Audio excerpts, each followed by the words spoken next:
श्री राधा रमण लाल जी के पावन चरणों में प्रणाम करते हुए अनंत बलवंत संत श्री हनुमंत लाल जी महाराज के पावन चरणों में प्रणाम करते हुए सभी संत समाज, विप्र समाज, विद्युत समाज, कथा में उपस्थित सभी भक्तजनों के हृदय में विराजित मेरे लोकलोचन सावरे सरकार के श्री चरणों में व्यासपीठ की ओर से वंदन प्रणाम करते हुए आज प्रथम दिवस की पावन मंगलमय कथा में सभी बड़े भाव और प्रेम से प्रवेश करेंगे।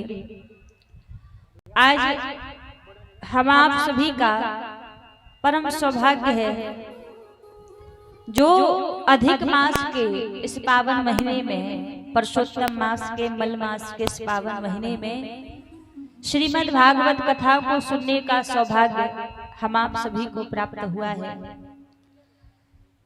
कहते हैं भागवत कथा सुनने का सौभाग्य मिलता कब है?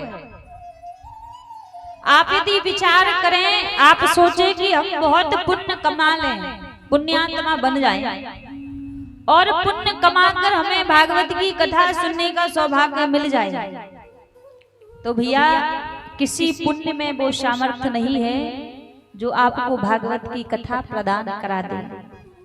आप यदि विचार करें कि हम तपस्या करें, साधना करें जिससे भागवत की कथा सुनने के लिए मिल जाए, तो कोई तप ऐसा नहीं है, कोई साधन ऐसा नहीं है जो आपको श्रीमद् भागवत की कथा प्रदान कर सके। तो फिर भागवत की कथा सुनने का सौभाग्य मिलता कब है? आज आपको सहज में भागवत की कथा मिली है तो आपको लग रहा है कि तो ऐसी मिल जाती होगी, पर भागवत की कथा ऐसे ही सुनने के लिए नहीं मिलती। मानस में बाबा तुलसीदास जी कहते हैं कि कथा को सुनने का सौभाग्य कब मिलता है, कथा श्रवण करने का अवसर हमें कब मिलता है। तुलसीदास जी कहते हैं, जे फल साधन ते नहीं होई, जे फल साधन ते नहीं होई, जे फल साधन ते नहीं होई, जे फल साधन ते नहीं होई, तुम्हारी कृपा पावे कोई कोई, तुम्हारी कृपा पावे कोई कोई, जे फल साधन ते नहीं होई, जे फल साधन ते नहीं होई, हरि की कृपा पावे कोई कोई, हरि की कृपा पावे कोई कोई। मानस में बाबा तुलसीदास जी कहते हैं, जे फल साधन ते नहीं होई। ये जो कथा श्रवण का फल है ना, ये किसी साधन से नहीं मिलता, ये किसी तप से नहीं मिलता, ये किसी पुण्य से नहीं मिलता। तो फिर कथा सुनने का सौभाग्य कब मिलता है? कहा तुम्हारी कृपा पावे कोई कोई। जिसके ऊपर भगवान की कृपा हो जाए, जिसके ऊपर ठाकुर जी कृपा कर दें, उसको ही भागवत कथा सुनने का सौभाग्य मिलता है, सबके लिए अवसर नहीं मिलता। कहा तुम्हारी कृपा। अच्छा, सबके लिए भी नहीं कहा कि हर एक व्यक्ति आके कथा सुन लेना। ऐसा तो है नहीं कि आपके इस नगर कथनी में इतने लोग हो, हजारों लोग होंगे, कई लोग मेला में घूम रहे हैं, कई लोग यत्र तत्र घूम रहे हैं। इतने लोग ही यहाँ पर आकर क्यों बैठे? क्योंकि भैया आप आए नहीं हो, आपको बुलाया गया है, तब जाकर आप यहाँ पर आए हो। बुलाया किसने है? भगवान की कृपा आपको यहाँ पर खींच कर लाई है। क्योंकि जिस स्थान पर आप बैठे हैं, इस स्थान कोई साधारण स्थान नहीं है, जहाँ आकर वृंदावन से साक्षात ठाकुर जी आकर विराजित हो जाए, भागवत महापुराण जहाँ पर विराजित हो जाए।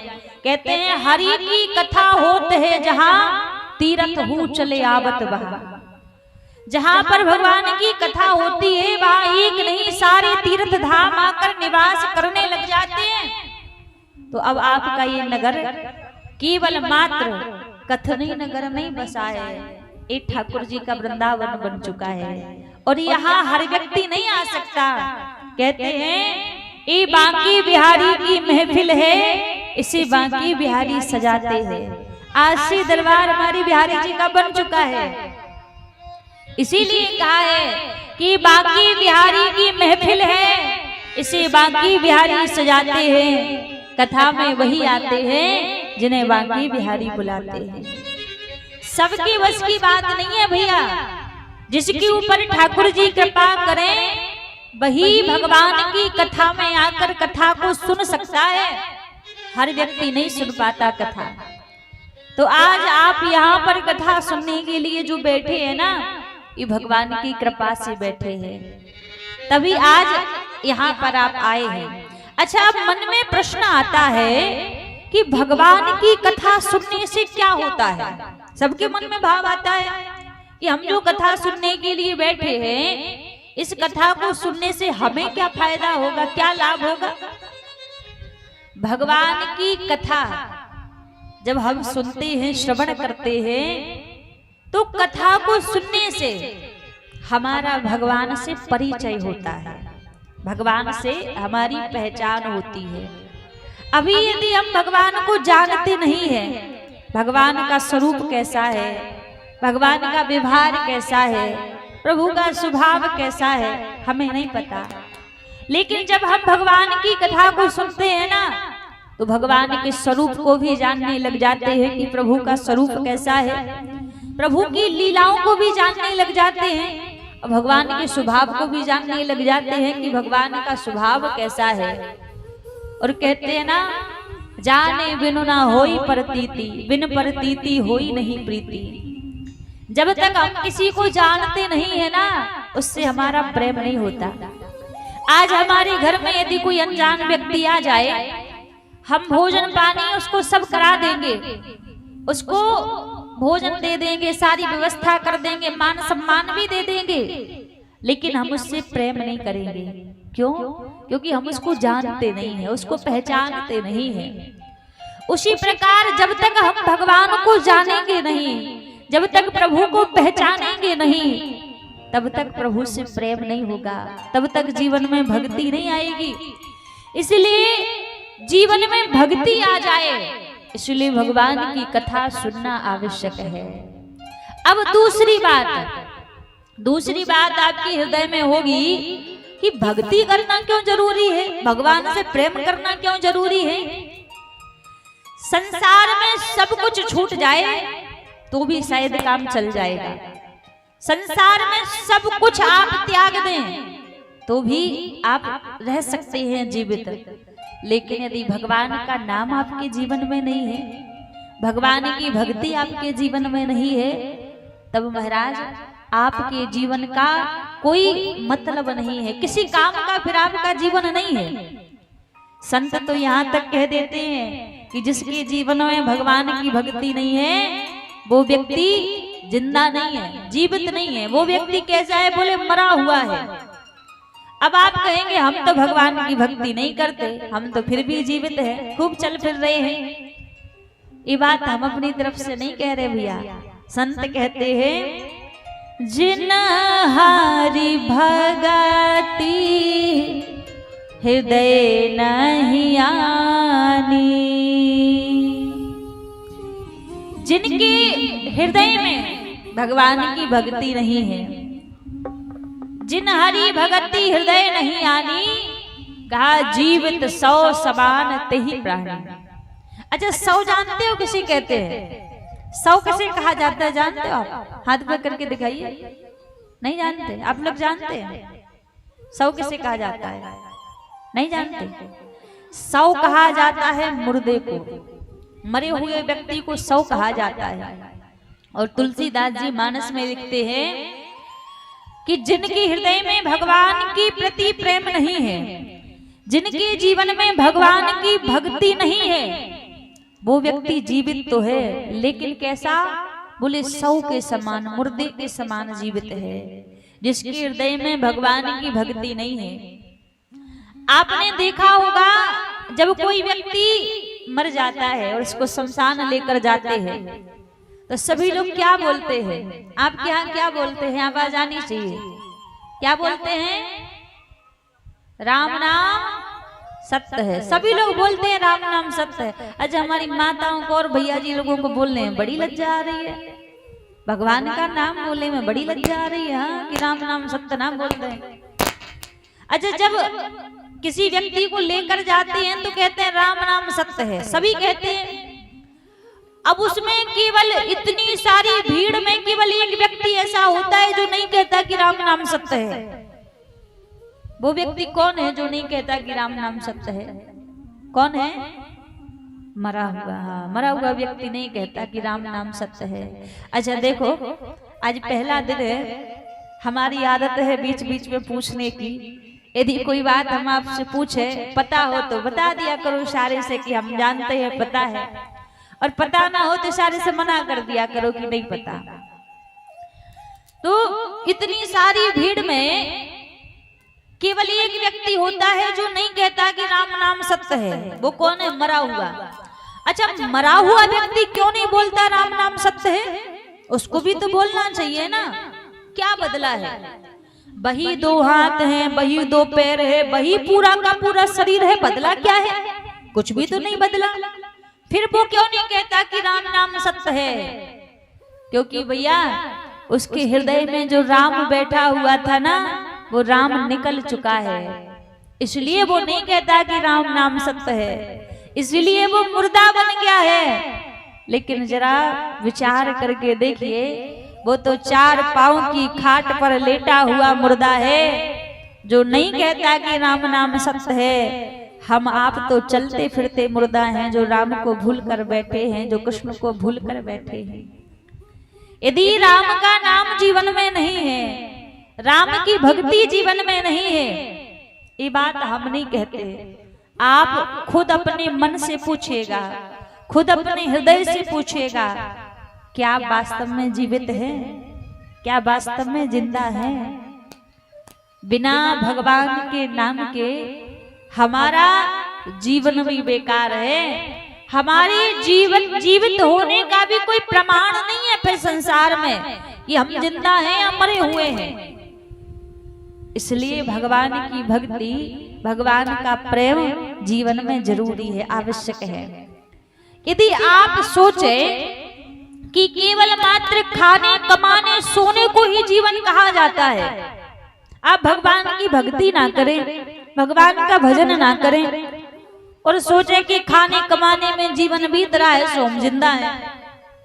यदि खाने, कमाने, सोने को ही जीवन कहा जाता है, जिंदा रहना कहा जाता है, तो भैया फिर हमसे अच्छा जीवन तो भेड़ बकरियों का है, पशु पक्षियों का है। यदि खाना कमाना ही जीवन है, आज संसार में जितने काम एक इंसान करता है ना, वो सारे काम एक पशु पक्षी, एक जानवर भी करता है। एक इंसान भोजन करता है तो एक जानवर भी भोजन करता है। एक इंसान सोता है तो एक जानवर भी सोता है। एक इंसान यदि बच्चे पैदा करता है तो एक पशु पक्षी जानवर भी बच्चे पैदा करता है।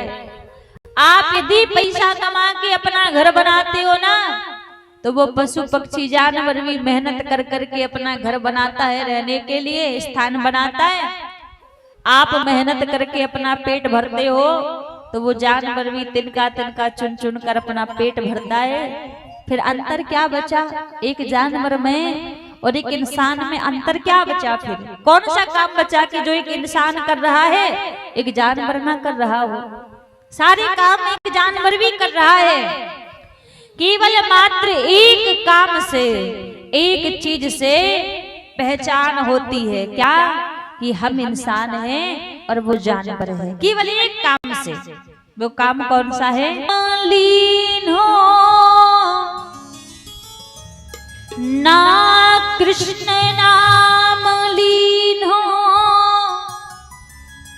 तेने भरी जवानी में, तू डूब के मर जा रे चुल्लू भर पानी में। ये तू डूब के मर जा रे चुल्लू भर पानी में। तू डूब के मर जा रे चुल्लू भर पानी में।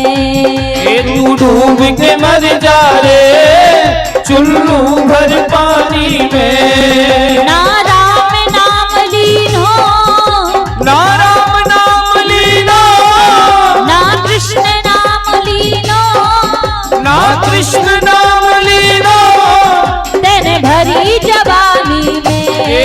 तू डूब के मर जा रे चुल्लू भर पानी में। तू डूब के मर जा रे चुल्लू भर पानी में। बोलो श्री राम जय जय राम। बोलो श्री राम जय जय राम। बोलो श्री राम जय जय राम। बोलो श्री राम जय जय राम। जय हो।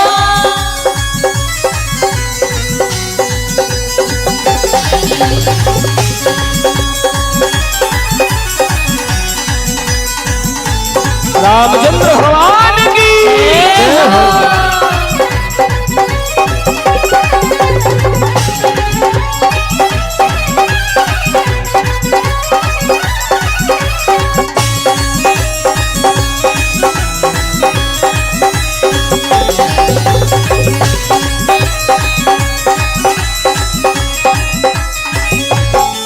तू जायो माटी में, मिल जाए वो माटी में। तू जायो माटी में, मिल जाए वो माटी में। एक दिन काया तेरी कस जाएगी काठी में। एक दिन काया तेरी कस जाएगी काठी में। पानी का बबूला है, पानी को बबूला है, मिल जाए वो पानी में। डूब के मर जा रे चुल्लू भर पानी में। तू डूब के मर जा रे चुल्लू भर पानी में। ना राम नाम लीनो, ना राम नाम लीनो, ना हरि को नाम लीनो, ना हरि को नाम लीनो, तेरे भरी जवानी में। अच्छा एक बात बताइए, आप ऐसे बैठे हैं, भगवान का नाम क्या लेना नहीं आ रहा है? हाँ, अभी अवसर मिला है फिर भी भगवान का नाम नहीं गा रहे हैं आप। पर एक समय ऐसा आता है कि व्यक्ति कोशिश करता है कि हमें एक बार राम कहने को मिल जाए, पर राम कहने के लिए भी नहीं मिलता है। आप ऐसे बैठे हैं, अब भगवान का नाम क्या गा लेंगे तो थोड़ी जिह्वा क्या ज्यादा खर्च हो जाएगी? ये जो जिह्वा मिली है ना, ये दुनिया की इधर उधर की चुगली करने के लिए नहीं मिली है, किसी को गाली देने के लिए नहीं मिली है, किसी के बारे में बुरा बोलने के लिए नहीं मिली है। ये जिह्वा भगवान का नाम लेने के लिए मिली है, भगवान का भजन करने के लिए मिली है। हम इस जिह्वा से, इस मुख से दुनिया के सारे काम करते हैं, पर एक भगवान का भजन ही नहीं करते। ऐसे हाथ करके बैठे हैं, ना जाने ताली बजा लेंगे तो 2-4 पाप कम हो जाएंगे। अब पाप कम करना नहीं चाहते हैं। हाँ, कहते हैं अभी अवसर है, बोलने को दी जुबान, तू बोलता क्यों नहीं? कहने को हरि नाम है, मुख खोलता क्यों नहीं? अंत समय फिर ऐसा आएगा, तू राम कहना तो चाहेगा पर कह नहीं पाएगा। अभी मौका है, अभी ऐसे बैठे हैं, दोनों हाथ ऊपर खड़े करके सभी मिल करके गाइए। सबके हाथ ऊपर होने चाहिए सीधे सीधे, और सबके मुख से भगवान का नाम निकलना चाहिए। बाबा आप भी कर लो, हाँ, दोनों हाथ पर खड़े करके बोलो श्री राम जय राम, श्री राम जय राम, बोलो श्री राम जय राम, बोलो श्री राम जय राम, बोलो श्री राम जय राम, बोलो श्री राम जय राम, बोलो श्री राम जय राम, बोलो श्री राम जय राम। आपकी बिहारी लाल की जय हो।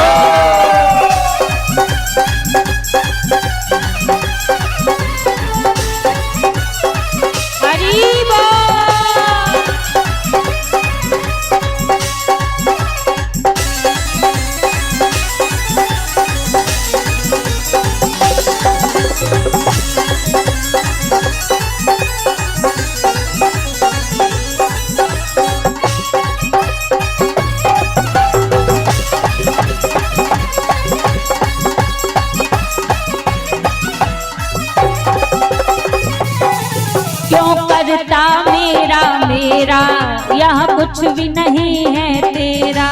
क्यों करता मेरा मेरा, यहाँ कुछ भी नहीं है तेरा।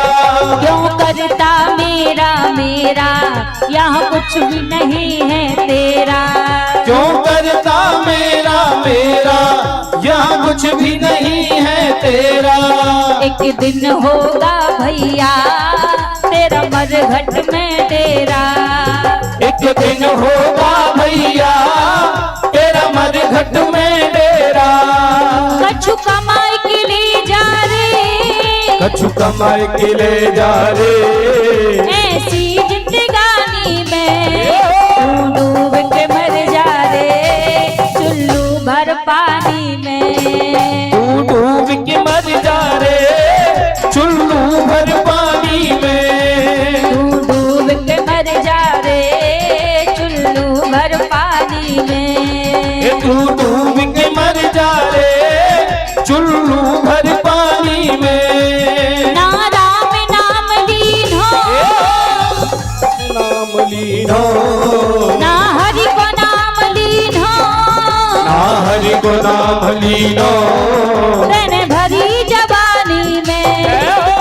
दोनों हाथ ऊपर खड़े करके मिल करके सभी कहेंगे, तू डूब के मर जा रे, चुल्लू भर पानी में। ये तू डूब के मर जा रे, चुल्लू भर पानी में। बोलो श्री राम जय राम जय जय राम। बोलो श्री राम जय राम जय जय राम। बोलो श्री राम जय राम जय जय राम। बोलो श्री राम जय राम जय जय राम। बोलो श्री राम जय राम जय जय राम। बोलो श्री राम जय राम जय जय राम। बोलो श्री राम जय राम जय जय राम। बोलो श्री राम जय राम जय जय राम। बोलो श्री राम जय राम जय जय राम। बोलो श्री राम जय राम जय जय राम। बोलो श्री राम जय राम जय जय राम। बोलो श्री राम जय राम जय जय श्री राम। ना राम नाम लीन हो, ना हरि को नाम लीन हो,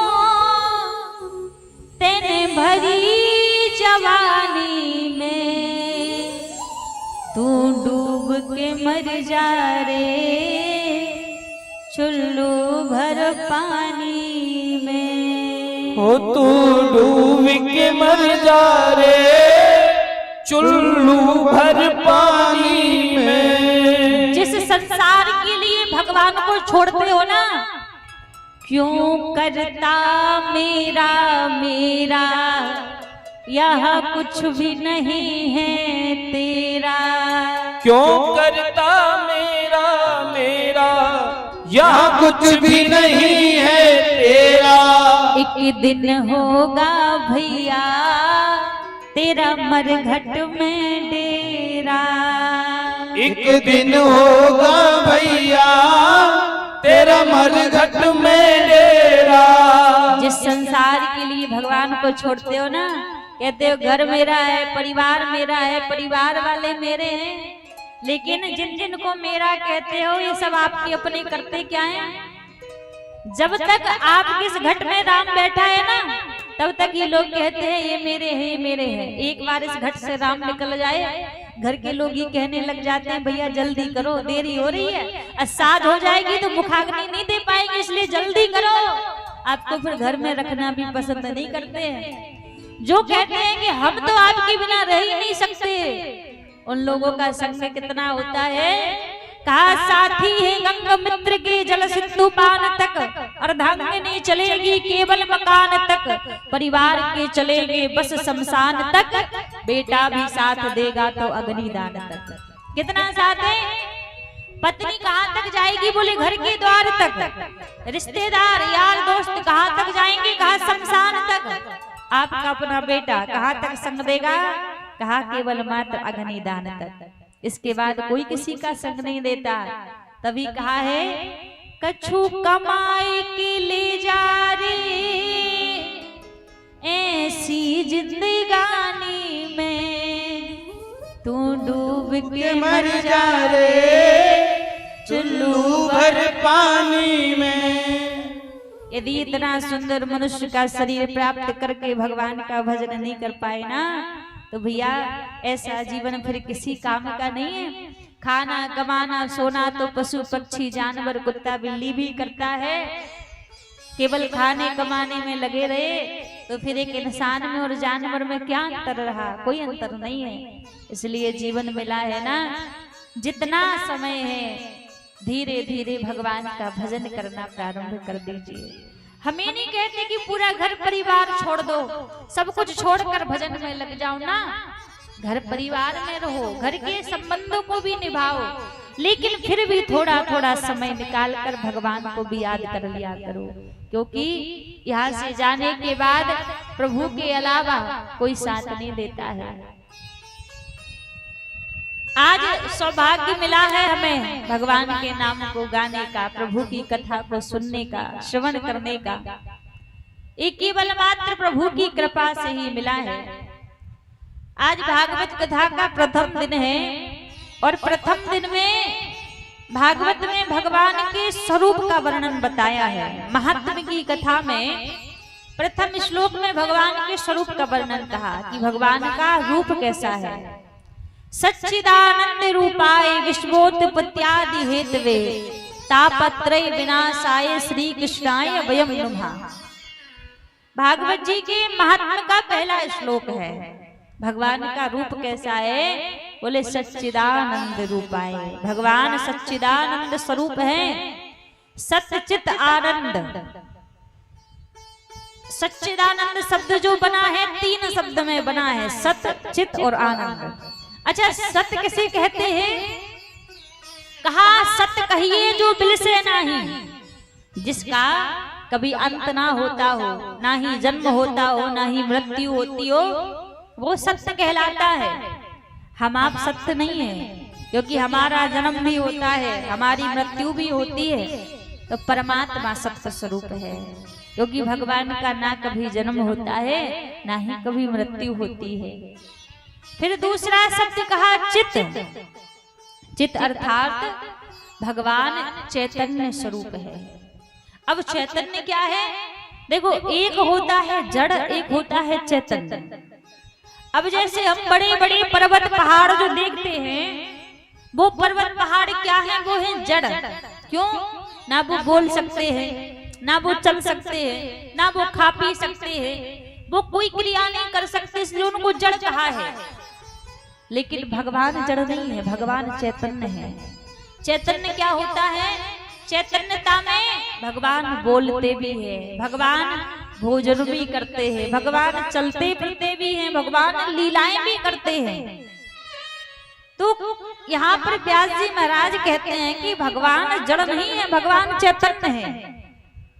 आज हम कहीं भी भगवान के श्री विग्रह के दर्शन करते हैं ना, मंदिर में भगवान के दर्शन करें, तो हमारे हृदय में भाव क्या आता है? भगवान को देख के हमें लगता है अरे ये तो पत्थर है, कोई कहता है ये तो अष्ट धातु है, ये तो मिट्टी है, ये तो पीतल है। लेकिन ऐसा भाव भगवान को देखकर कभी नहीं करना चाहिए। भगवान अष्ट धातु नहीं है, भगवान कोई पत्थर नहीं है, भगवान कोई पीतल नहीं है, भगवान साक्षात है। बस केवल मात्र हमारे हृदय में वो भाव होना चाहिए, जिस भाव से भगवान हमारे सामने वो लीलाएं करें, हमें दिखे, हमें दर्शन दें। हमारे हृदय में वो भाव नहीं है, और जिस दिन हमारे हृदय में वो भाव आ जाएगा ना, उस दिन हमें स्वयं लगेगा कि हम जो भी कार्य कर रहे हैं उन समस्त कार्यों को प्रभु देख रहे हैं। आज हम भगवान के संग में करते क्या हैं? अच्छा, कहते हैं ना, यदि सर्दी का समय आ जाए और सर्दी के समय में हमें तो गर्म पानी चाहिए स्नान करने के लिए। क्यों? यदि गर्म पानी में हम स्नान नहीं करेंगे तो सर्दी लग जाएगी। अब भगवान को वही ठंडा ठंडा पानी लेकर आएंगे, उसी से स्नान कराएंगे। क्या भगवान को सर्दी नहीं लगती? सर्दी तो उनको भी लगती है, लेकिन हमारे हृदय में वो भाव है ही नहीं कि इनको भी दुख सुख होता है। हम तो यही जानते हैं कि इनको ना दुख होता है ना सुख होता है, तो बस बैठे रहते हैं।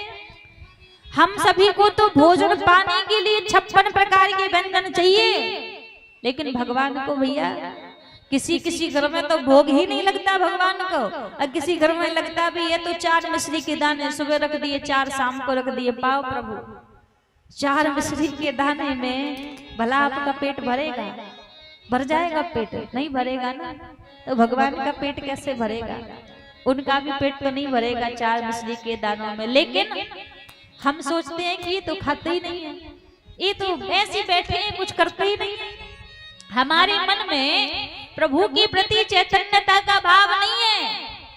लेकिन हम कहें भैया, कौन कहता है भगवान पाते नहीं, वीर सबरी के जैसे खिलाते नहीं।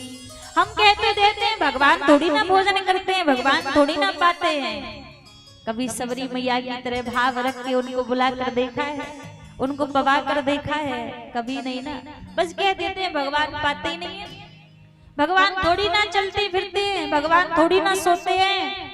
लेकिन हम कहें भैया, कौन कहता है भगवान आते नहीं, मीरा की तरह तुम बुलाते नहीं।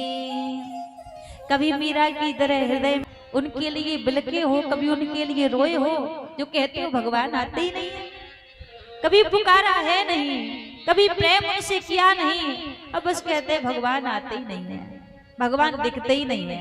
अब दिखे कहाँ से? वो प्रेम तो हृदय में लेकर आई है ना, जिस प्रेम से भगवान प्रकट हो जाते हैं। भक्ति हो जो कर्मा जैसी मूरत बोले काठ की। यदि कर्मा की तरह भक्ति आ जाए ना, तो लकड़ी की मूर्ति भी बोल उठती है, पत्थर की मूर्ति भी बोल उठती है। लेकिन हृदय में वो प्रेम होना चाहिए भैया। इसलिए कहा है भगवान चैतन्य है। भगवान कोई पत्थर नहीं है, कभी भगवान को पत्थर नहीं समझना चाहिए। भगवान साक्षात विराजित है। यही हमारे हृदय में भाव होना चाहिए कि जहाँ भी प्रभु को हम देखें तो यही लगे कि गोविंद तो साक्षात बैठे हुए हैं, यही भाव हृदय में हो। तो यहाँ इसलिए कहा कि चित्त स्वरूप भगवान चैतन्य स्वरूप है। फिर तीसरा शब्द कहा आनंद। इस संसार में यदि आनंद कही है तो केवल मात्र भगवान के श्री चरणों में आनंद है। सच्चिदानंद रूपाय विश्वोत्पत्त्यादि हेतवे तापत्रय विनाशाय श्री कृष्णाय वयं नमः। इस संसार में 3 प्रकार के ताप है, दैहिक दैविक भौतिक तापा, राम राज्य काहू नहीं व्यापा। 3 प्रकार के ताप हैं। आज सुख दुख जो भी हमें मिलता है ना, इन्हीं तापों के प्रभाव से मिलता है। इन तापों का हमारे जीवन में प्रभाव क्या होता है? कहा कोई तन दुखी, कोई मन दुखी, कोई धन बिन रहत उदास, थोड़े थोड़े सब दुखी सुखी राम के दास। आज देखो किसी के तन में कष्ट है, किसी को मन से कष्ट है, किसी को धन से कष्ट है। इस दुनिया में जितने भी लोग हैं, आप किसी से भी पूछिए कि हृदय से पूछिए कि भैया सच बताइए क्या आप प्रसन्न है, आपको कोई दुख तो नहीं है? आप लिख कर ले लीजिए। इस दुनिया में एक व्यक्ति भी ऐसा नहीं मिलेगा जो आपको अपनी अंतरात्मा से कह दे कि मैं सुखी हूँ, क्योंकि यहाँ सुखी कोई नहीं है। किसी को किसी चीज का कष्ट है, किसी को किसी चीज का कष्ट है, थोड़ा थोड़ा दुख जीवन में सबको ही लगा हुआ है। फिर सुखी है कौन? कहा सुखी वही है जो भगवान के श्री चरणों से लगा है। कबीरा सब जग निर्धना, धन बनता नहीं कोई, धन बनता सो जानियो, जाको राम नाम धन होए। जिसके पास भगवान के नाम का धन है, जिसके पास प्रभु के नाम की संपत्ति है, केवल मात्र संसार में वही सुखी है। अब बाकी सब दुखी है, सब निर्धन है, सब अपने अपने दुखों को लेकर रो रहे हैं। इसलिए भगवान की भक्ति जीवन में बड़ी जरूरी है। आज नैमिषारण्य की पावन भूमि में 88,000 संत जन विराजित है। जब उन 88,000 संतों के बीच में सूत जी महाराज का आगमन हुआ सूत जी कौन है? सूत जी हैं वेद व्यास जी के शिष्य। और जब सूत जी आए तो सारे संत सूत जी से प्रश्न करने लगे। कहा भगवान आप हमें कोई ऐसी कथा सुनाइए जिस कथा को सुनकर हमारा मन भगवान के श्री चरणों में लग जाए। जैसे कहा कि कोई ऐसी कथा सुनाओ जिसको सुनकर हमारा मन भगवान के चरणों में लग जाए। तो सारे संतों के प्रश्न को देखकर सूत जी महाराज बड़े प्रसन्न हुए कि आपने बड़ा अच्छा प्रश्न किया।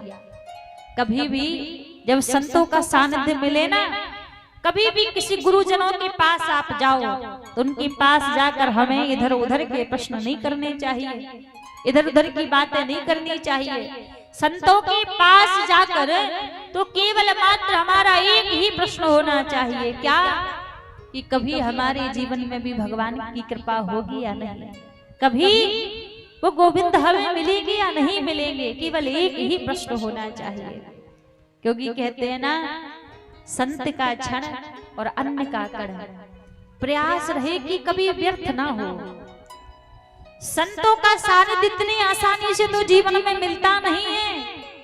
जब भगवान की अहेतु की कृपा होती है तब जाकर संतों का सानिध्य जीवन में आता है। और संतों का सानिध्य जब मिल जाए ना तो यही प्रयास कीजिए कि कभी भी हमारे निकट से कोई गुरुजन कोई संत जाए तो हमें कम से कम सद्मार्ग दिखा कर जाए। तो आज जब प्रश्न किया कि कोई ऐसी कथा सुनाओ जिस कथा को सुनकर हमारा मन भगवान के श्री चरणों में लग जाए। सूत जी महाराज से प्रश्न किया तो सूत जी बड़े प्रसन्न हो गए। भगवान की कथा सुना रहे हैं सूत जी शौनकादिक ऋषियों को। सूत जी महाराज कहते हैं एक बार का समय था, श्री नारद जी महाराज पृथ्वी लोक पर भ्रमण करते हुए जा रहे थे। तो जैसे नारद जी भ्रमण कर रहे थे तो सामने से सनत कुमार आए। सनत कुमार कौन है? सनत कुमार हैं ब्रह्मा जी के 4 पुत्र, सनत, सनंदन, सनातन और सनत कुमार। चारों ने जब नारद जी को देखा तो नारद जी बड़े उदास थे। पूछ लिया नारद आपकी उदासी का कारण क्या है? तो नारद जी बोले महाराज मैं इस संसार को सर्वश्रेष्ठ मानकर सत्संग की इच्छा से आया था, लेकिन मुझे कहीं सत्संग नहीं मिला। हर जगह छल कपट ढोंग भरा हुआ है। तो मैं यहाँ से परेशान होकर मैं भगवान के श्रीधाम वृंदावन गया। तो वृंदावन में मैंने क्या देखा? एक वृक्ष के नीचे एक युवती बैठी हुई है। अगल बगल में वृद्धावस्था में 2 पुरुष लेटे हुए हैं। मैंने पूछा देवी आप कौन है? तो जवाब मिला कि मेरा नाम भक्ति महारानी है और ये जो अगल बगल वृद्धावस्था में दोनों पुरुष लेटे हैं ये मेरे पुत्र ज्ञान और वैराग्य हैं। नारद जी बोले मेरी समझ नहीं आया, क्योंकि माता तो जवान है, पुत्र वृद्ध हो चुके हैं। तो मैंने पूछा देवी ये कैसे हो सकता है? आप तो युवा हैं, आपके पुत्र बुजुर्ग हो चुके हैं। तो भक्ति महारानी ने कहा कि हम जगह जगह गए, कहीं तो मैं वृद्ध हो जाती, मेरे पुत्र युवा हो जाते, कहीं हम तीनों ही वृद्ध हो जाते। जब हम हर जगह से परेशान होकर भगवान के श्रीधाम वृंदावन आए तो हम तो यहाँ पर युवा हो गए, लेकिन हमारे पुत्र यहाँ पर वृद्ध हो गए। क्योंकि वृंदावन में भक्ति तो है, ज्ञान नहीं है, वृंदावन में वैराग्य नहीं है, इसलिए ज्ञान और वैराग्य वृंदावन में आकर वृद्ध हो गए। वृंदावन में बड़े बड़े संत खुद को ज्ञानी नहीं मानते, बड़े बड़े संत खुद को बैरागी नहीं मानते। बात तो सभी संत कहते हैं कि मैं कन्हैया की गोपी हूँ, कन्हैया की मैं सखी हूँ, कोई किसी को ज्ञानी बैरागी नहीं मानता। तो आज जब नारद जी से भक्ति महारानी ने कहा कि आप मेरे कष्टों को दूर कीजिए, यदि आपने मेरे कष्टों को दूर नहीं किया तो मैं इस देश को छोड़कर विदेश चली जाऊंगी। अजय से कहा नारद जी बोले चिंता ना करो, हम आपके कष्टों को दूर करेंगे, हम आपके कष्टों का निवारण करेंगे। नारद जी ने कई प्रयास किए ज्ञान और वैराग्य के बुढ़ापे को दूर करने के, लेकिन कुछ भी नहीं हुआ। उसी समय फिर आकाशवाणी हुई कि अरे नारद, यदि आप ज्ञान वैराग्य का बुढ़ापा दूर करना चाहते हैं तो पहले आप सत्कर्म कीजिए। जैसे कहा कि सत्कर्म कीजिए, तो नारद जी बोले मैं जगह जगह गया सत्कर्म की खोज करने के लिए, लेकिन मुझे पता नहीं चला कि सबसे बड़ा सत्कर्म क्या है। अब मैं आपके पास आया हूँ, आप बताइए इस दुनिया में सबसे बड़ा सत्कर्म कौन सा है। सनत कुमार बोले कि इस दुनिया में सबसे बड़ा सत्कर्म तो केवल मात्र एक ही है। सत्कर्म सूचको नूनम ज्ञान यज्ञ स्मृतौ बुधये, श्रीमद् भागवती वार्ता सूतु गीत सुकाद भी। कहा सबसे बड़ा सत्कर्म एक ही है, भागवत की कथा सुनाओ। नारद जी बोले एक बात बताइए, मैंने वेदों का पाठ किया, गीता का पाठ किया, तब तो ज्ञान वैराग्य का बुढ़ापा दूर हुआ नहीं, तो केवल एक भागवत की कथा सुनाने से ज्ञान वैराग्य का बुढ़ापा दूर हो जाएगा। सनत कुमार बोले बिल्कुल हो जाएगा, क्योंकि वेद वृक्ष है और उन्हीं वृक्षों का पका हुआ फल ये भागवत की कथा है। क्योंकि हम देखते हैं ना, जो स्वाद एक वृक्ष में नहीं होता वो स्वाद उसके फल में होता है। क्योंकि नारद जी भैया यहाँ पर जानते हैं क्या, यदि भक्ति महारानी इस भारत की भूमि को छोड़कर विदेश चली गई ना, इस भारत की भूमि की कोई शोभा नहीं रहेगी। क्योंकि भारत भूमि की शोभा ही भक्ति से है। ये राम और कृष्ण की भूमि है, और इस राम और कृष्ण की भूमि में यदि भक्ति नहीं रहेगी ना, तो इस भारत की कोई शोभा नहीं है। इस भारत का गौरव ही भक्ति से है।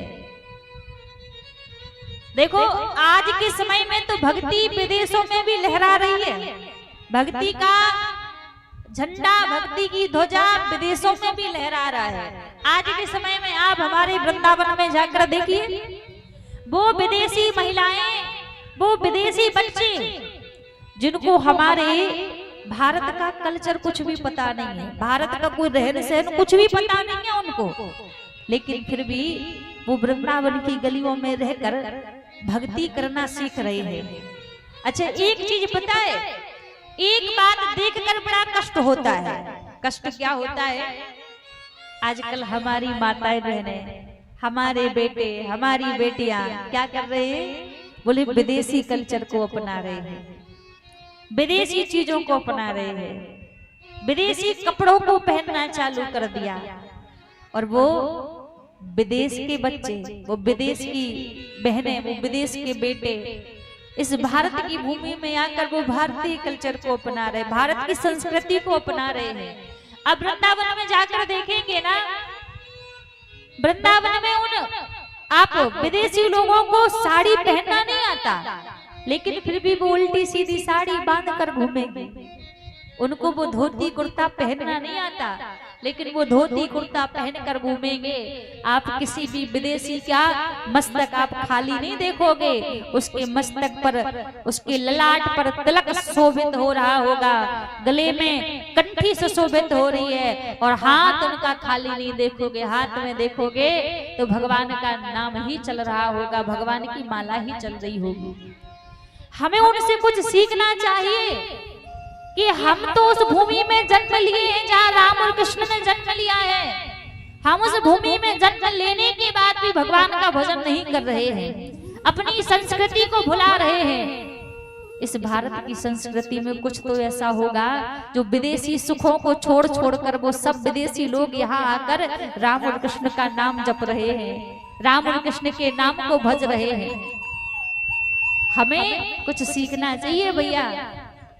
आज एक हम हैं जो हम भक्ति को छोड़कर डोल रहे हैं। अरे हमें थोड़ी हम भक्ति करेंगे, हम थोड़ी भगवान का भजन करेंगे। अब भगवान का भजन नहीं करोगे तो कब करोगे भैया? फिर इस जीवन का कोई पता है क्या कि अभी जीवन चल रहा है, ना जाने किस पल क्या हो जाए, इस जीवन का कोई पता नहीं है।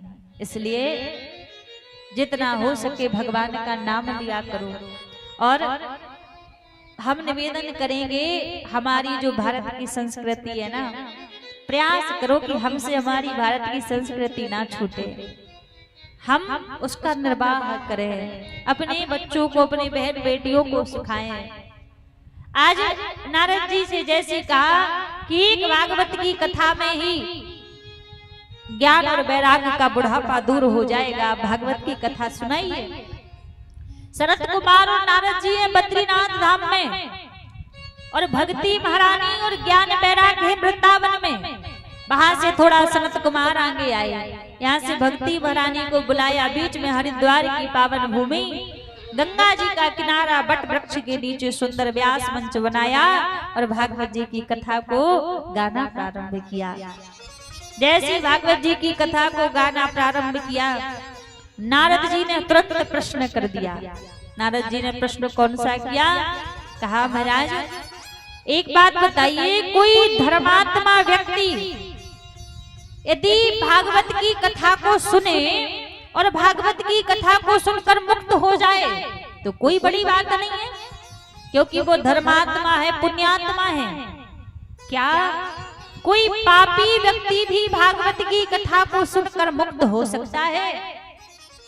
जैसे ही कहा तो नारद जी से सनत कुमार कहने लगे, नारद आप तो पापी व्यक्ति की बात कर रहे हैं, यहाँ जीवन पर्यंत कोई व्यक्ति यदि भगवान का नाम बिल्कुल ना ले, धर्म कर्म बिल्कुल ना करे, केवल पापाग्नि में जलता रहे, और ऐसा व्यक्ति भी मरने के बाद प्रेत बन जाए, अब प्रेत बनकर भी यदि भागवत की कथा को सुन ले तो वो व्यक्ति भी मुक्त हो जाता है। अच्छा देखिए, हम निवेदन करेंगे भैया एक कथा का पंडाल है, ठीक से आप बैठिए, सोने के लिए घर ही पर्याप्त है। और दूसरी बात, आज पहला दिन है, शायद आपको नहीं पता, नहीं बताया होगा, भगवान आपके सामने ठाकुर जी बैठे हैं, व्यासपीठ लगी है, भगवान की तरफ पैर करके भी नहीं बैठना चाहिए। हमारे एक दो भैया लोग बैठे हैं ना, आप इधर उधर पैर घुमा के बैठिए, पर भगवान की तरफ पैर करके नहीं बैठना चाहिए। आप इतने समझदार हैं, इतना बड़ा यज्ञ आपके गांव में, नगर में हो रहा है, ये छोटी छोटी बातें तो आपको देखिए खुद को पता होनी चाहिए, क्योंकि जब भगवान जहाँ विराजित हो जाते हैं तो उस स्थान की एक मर्यादा होती है। और यज्ञ नारायण भगवान विराजित है, ठाकुर जी आपके बीच में विराजित हैं, भागवत महापुराण आपके बीच में विराजित है। आप जैसा करेंगे वैसा आपके बच्चे सीखेंगे। जब आप ही अपने हुनर से नहीं रहेंगे तो आप अपने बच्चों को क्या सिखाएंगे? एक बार सभी प्रेम से कहिए, राधे राधे राधे राधे राधे राधे राधे। तो महाराज जैसे कहा कि कोई व्यक्ति जीवन पर्यंत केवल पाप करता रहा हो, मरने के बाद प्रेत बन जाए, और प्रेत बनकर भी यदि वो भागवत की कथा को सुन ले तो वो व्यक्ति भी मुक्त हो जाता है। जैसे ही कहा तो नारद जी बोले, ये बात मेरी समझ में नहीं आई। कोई जिंदा व्यक्ति यदि भागवत की कथा को सुने और कथा को सुनकर मुक्त हो जाए तब तो बात मानी जाए। कोई भूत प्रेत कैसे भागवत की कथा को सुन सकता है? एक कथा तो आप हमें विस्तार से सुनाइए, विस्तार से बताइए। सनत कुमार बोले, नारद एक आत्मदेव नाम के ब्राह्मण थे। आत्मदेव जी बड़े ही विद्वान थे, इनकी पत्नी का नाम धुंधली देवी। आत्मदेव जी तो बड़े विद्वान थे, सब कुछ इनके पास में था, लेकिन इनके घर में कोई संतान नहीं थी। एक दिन क्या हुआ, एक संत आत्मदेव जी के यहाँ भिक्षा मांगने के लिए आए, और जब भिक्षा मांगने के लिए आए तो आवाज लगाने लगे, भिक्षाम देहि। आत्मदेव जी को लगा कोई संत आए हैं तो अपने घर के अंदर भिक्षा लेने के लिए गए। इतनी में क्या हुआ, आत्मदेव जी के घर के आंगन में जो तुलसी का पौधा लगा हुआ था, संत की दृष्टि उसके ऊपर पड़ी तो देखा कि वो तुलसी का पौधा सूखा हुआ है। इतने में आत्मदेव जी भिक्षा लेकर आए, बोले लीजिए महाराज। संत कहने लगे, हे विप्र देवता एक बात बताइए, आप क्या अपने घर की आंगन की तुलसी को जल नहीं देते? आपके घर की आंगन की तुलसी सूखी हुई है। जैसी कहा तो आत्मदेव जी बोले महाराज रोज जल देते हैं, लेकिन ये तुलसी कभी भी हरी भरी नहीं होती। जैसे कहा कि रोज जल देते हैं पर तुलसी कभी हरी भरी नहीं होती। संत के मुख से निकला कि क्षमा कीजिएगा, मुझे लगता है कि आपके घर कोई संतान नहीं है, तो तुलसी मैया आपके हाथ का जल स्वीकार नहीं करती, इसलिए आपके आंगन की तुलसी सूखी है। पर हम आपके हाथ से भिक्षा नहीं ले सकते। खाली हाथ संत वहां से लौट गए। अब जब संत खाली हाथ लौट गए, आज बड़ा कष्ट हुआ। आत्मदेव जी को अपने हृदय में विचार करने लगे कि ऐसा जीवन किस काम का। संत खाली हाथ लौट गए, तुलसी मैया जल नहीं ले रही हैं, दुखी हुए और एक वृक्ष के नीचे वन में जाकर बैठकर रोने लगे कि आज तो मैं प्राणांत कर दूंगा। रुदन करने लगे। जब रोने लगे तो वहीं से एक महात्मा जी जा रहे थे। महात्मा जी ने आत्मदेव जी को रोते हुए देखा। रोते हुए देखा तो कहने लगे आप क्यों रो रहे हैं? कथम रोदसी विप्रम काते चिंता बलियसी। आपको कौन सी चिंता सता रही है, क्यों रो रहे हैं? आत्मदेव जी बोले महाराज मेरे घर में कोई संतान नहीं है, मैं इसलिए रो रहा हूं, मुझे पुत्र चाहिए। संत कहने लगे आप दिखने में तो बड़े ज्ञानी लग रहे हैं, लेकिन एक छोटी सी अज्ञानता के लिए आप रुदन कर रहे हैं।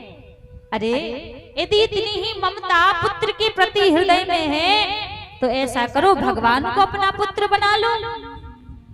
आपका पुत्र यदि हो भी गया तो एक दिन वो साथ छोड़ देगा, लेकिन यदि भगवान को अपना पुत्र बना लोगे ना तो जीते जी क्या जन्म जन्म भी भगवान आपका साथ नहीं छोड़ेंगे। आत्मदेव जी बोले नाना मुझे तो स्वयं का ही पुत्र चाहिए। संत बोले एक बात बताओ, मान लो कि तुम्हारे घर पुत्र हो गया, पुत्र होने के बाद कुछ दिन जीवित रहा, फिर मृत्यु को प्राप्त कर गया तो आप कितने दिन रहोगे? बोले 2 महीने, 4 महीने, 6 महीने, इससे ज्यादा कोई नहीं रोता है। फिर तो सोचते हैं कि किस्मत में नहीं था तो भगवान ने ले लिया वापस। लेकिन विचार करो, यदि पुत्र होने के बाद कुपुत्र निकल आया, दुराचारी निकल आया, तो 1 महीने नहीं, 2 महीने नहीं, जीवन भर आपको रुलाएगा। इसलिए कहा कि पुत्र की कामना का त्याग कर दो। आत्मदेव जी रोने लगे मुझे पुत्र चाहिए। संत को दया आ गई। जब दया आ गई तो एक फल दे दिया। कहा इस फल को ले जाकर अपनी पत्नी को खिला देना, सुंदर पुत्र का जन्म होगा। उस फल को लेकर धुंधली के पास आए। बोले देवी इस संत की प्रसादी है, इस फल को खा लो, हमारे घर में सुंदर संतान का जन्म होगा। जैसे सुना आत्मदेव जी ने वो फल दिया, धुंधली ने रख लिया, खाया नहीं फल। विचार करने लगी क्या कोई फल खाने से भी पुत्र होता है? इतने में इसकी बहन इसके घर में आई। अब इसकी बहन तो यही चाहती कि धुंधली के यहाँ कभी संतान हो ही ना। सारी बात इसने अपनी बहन को बता दी। धुंधली की बहन बोली देखो फल खाने से कोई संतान नहीं होती, कोई पुत्र नहीं होता है, तुम चिंता मत करो, मैं अभी गर्भवती हूँ और मेरे गर्भ से जो बालक जन्म लेगा मैं रातों रात तुम्हें दे जाऊंगी, किसी को खबर भी नहीं होगी। तुम मुझे कुछ धन दे देना, मैं अपने पति को समझा दूंगी। धुंधली ने ऐसा ही किया, वो फल नहीं खाया, फल जाकर गाय को खिला दिया। आत्मदेव जी से झूठ बोलने लगी कि फल खाने से मुझे तो बड़ा ही फायदा हुआ है, मैंने तो गर्भ धारण कर लिया। झूठ बोलते बोलते समय बीता। उसकी बहन के घर एक बालक ने जन्म लिया और जब जन्म लिया तो वो रातों रात धुंधली को दे गई। जब रातों रात उस बालक को धुंधली को दे गई, पूरे महल में ढिंढोरा पीट दिया, पुत्र का जन्म हुआ है, पुत्र का जन्म हुआ है। अब तो आत्मदेव जी बड़े प्रसन्न की आज भगवान की कृपा से हमारे घर भी पुत्र का जन्म हो गया। लेकिन भैया कहते हैं ना संत की प्रसादी कभी खाली नहीं जाती है। आज जिस गाय को धुंधली ने वो फल खिलाया था ना, उस गाय ने भी एक बालक को जन्म दिया। जिस बालक के केवल कान गाय के समान थे, और पूरी देह मानव की तरह। गैया जैसे कान थे मानव जैसी देह, दुनिया अचरज कर रही हरी माया तो देख।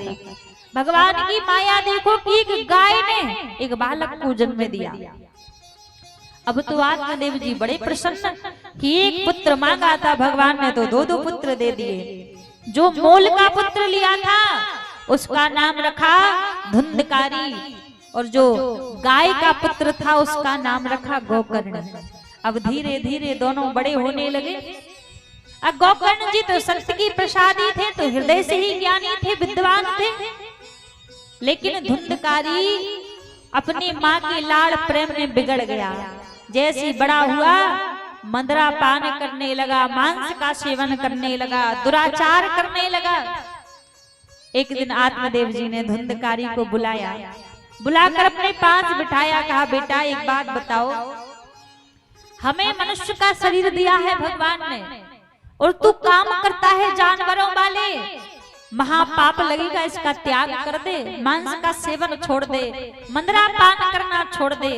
समझाने लगे, और जैसे समझाने लगे तो धुंधकारी उल्टा आत्मदेव जी पर ही चिल्लाने लगा। अरे आप मुझे रोका मत करो, मैं जो भी करता हूँ सब अच्छा करता हूँ। उल्टा जब चिल्लाने लगा और वहां से चला गया। आज आत्मदेव जी अपने घर में बैठकर रो रहे हैं और सत्य की कही बात याद आ रही है। संत ने कहा था कि पुत्र होने के बाद कुपुत्र निकल आया तो जीवन भर रुलाएगा। आज लग रहा है इससे बढ़िया तो मैं बिना पुत्र का ही था। पुत्र हो गया पर ऐसा दुराचारी पुत्र हुआ है जो मुझे रुला रहा है। इतने में श्री गोकर्ण जी महाराज आए। गोकर्ण जी आए, बोले पिताजी आप क्यों रो रहे हैं, आपके रोने का कारण क्या है?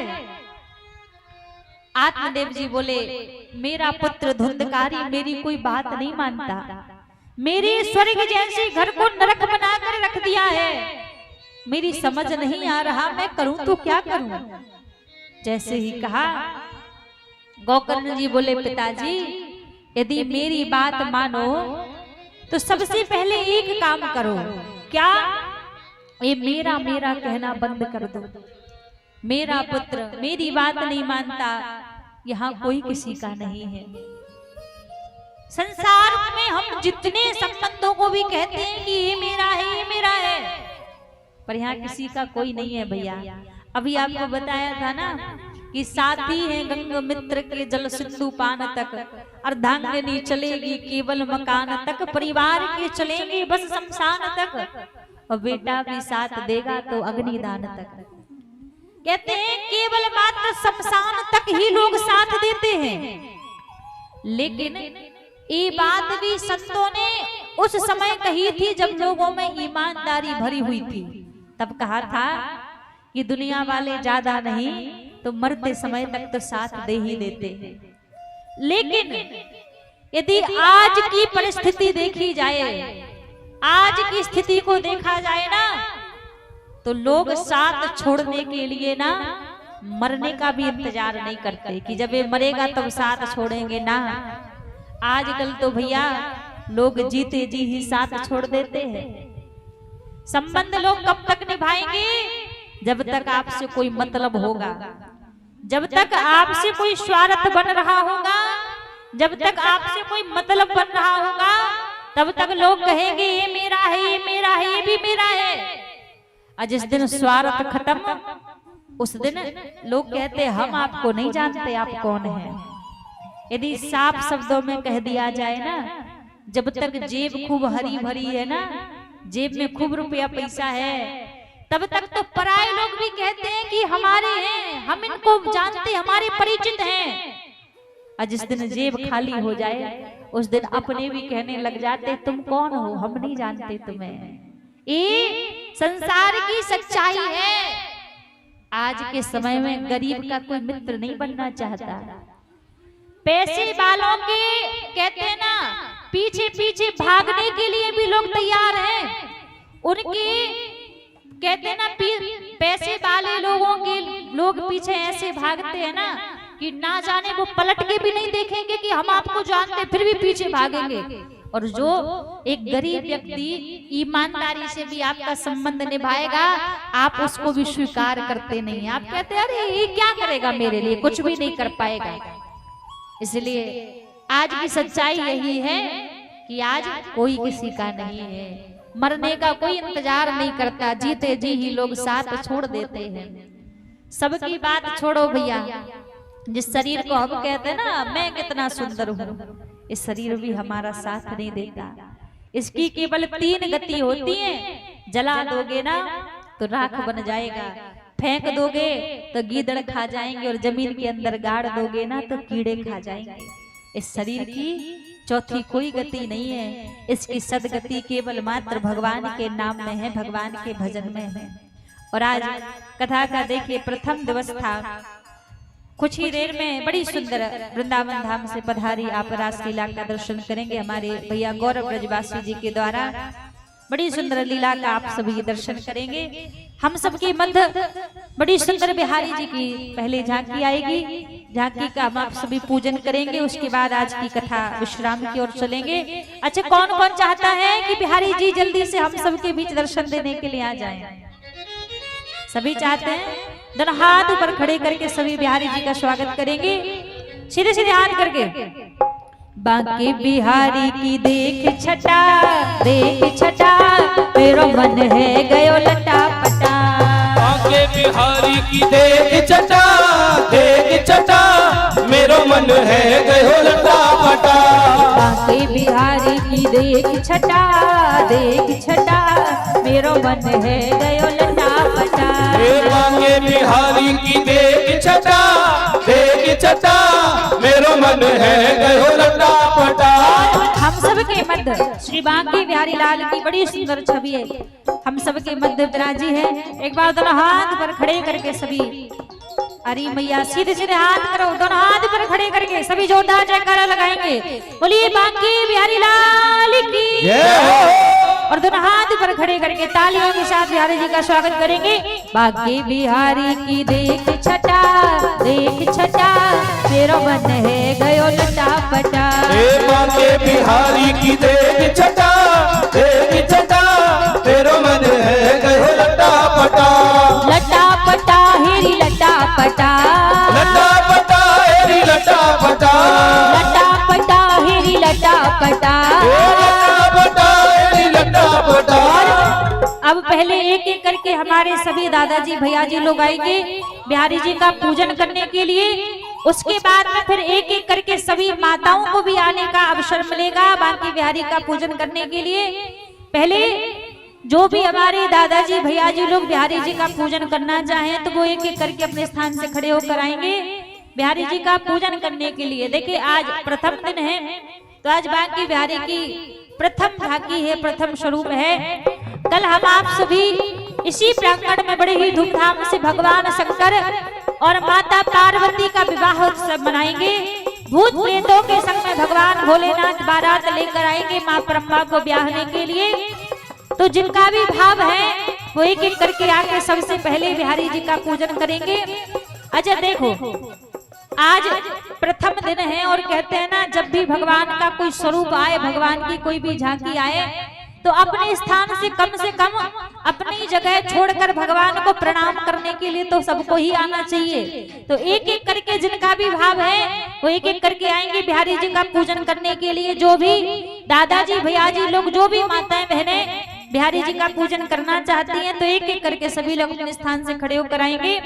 हो बांके बिहारी की देख छटा, देख छटा, मेरो मन है गयो लटा पटा। बांके बिहारी की देख छटा, देख छटा, मेरो मन है गयो लटा पटा। बांके बिहारी की देख छटा, देख छटा, मेरो मन है गयो लटा पटा। बांके बिहारी की देख छटा, देख छटा, मेरो मन है गयो लटा पटा। बांके बिहारी लाल की।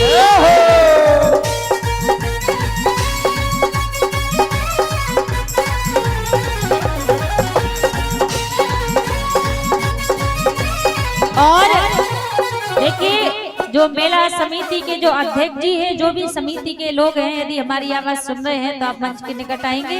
हमारे भैया आए, सबसे पहले आप ही आके बिहारी जी का पूजन करेंगे। उसके बाद जो भी समिति के सदस्य यहाँ पर हो वो एक एक करके आके पहले बिहारी जी का पूजन करेंगे। उसके बाद एक एक करके सबको बांके बिहारी का पूजन करने का सौभाग्य आज यहाँ पर प्राप्त होगा।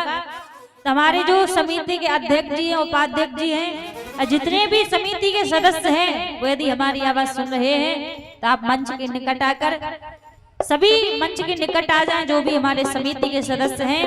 और जिनका भी भाव हो ठाकुर जी का पूजन करने का, तो देखिए संकोच ना करें, अपने स्थान से खड़े होकर आप आके बिहारी जी का पूजन कर सकते हैं।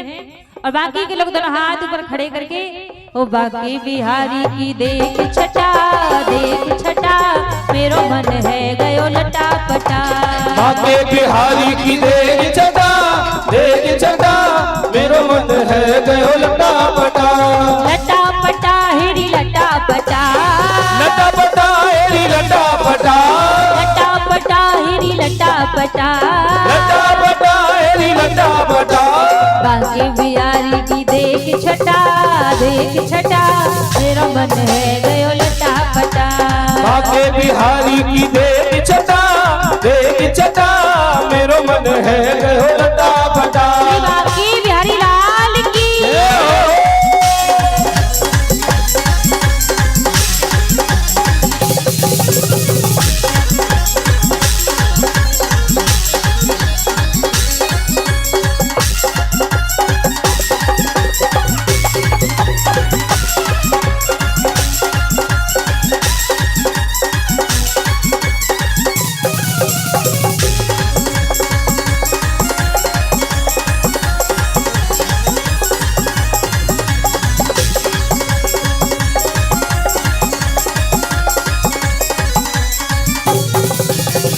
कब से खोजू बनवारी को, खोजू बनवारी को, कब से खोजू बनवारी को, कब से खोजू बनवारी को, बनवारी को गिरधारी को, बनवारी को गिरधारी को, बनवारी को गिरधारी को, बनवारी को गिरधारी को।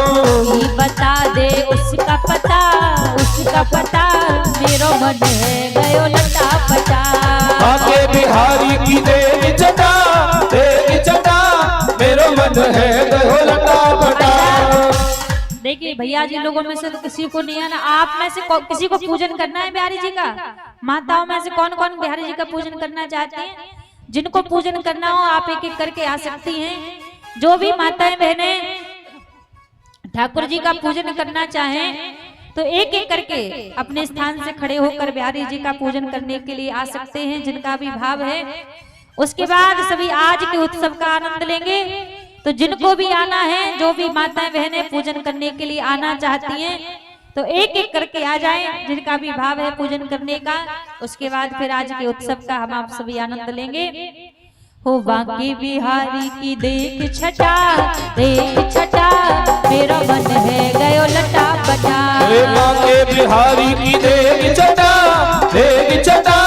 मेरो मन है गयो लटा पटा। बाकी बिहारी की देख छटा मेरा मन है गयो लटा पटा। ओ बाके बिहारी की देख छटा मेरो मन है गयो लटा पटा। बिहारी लाल की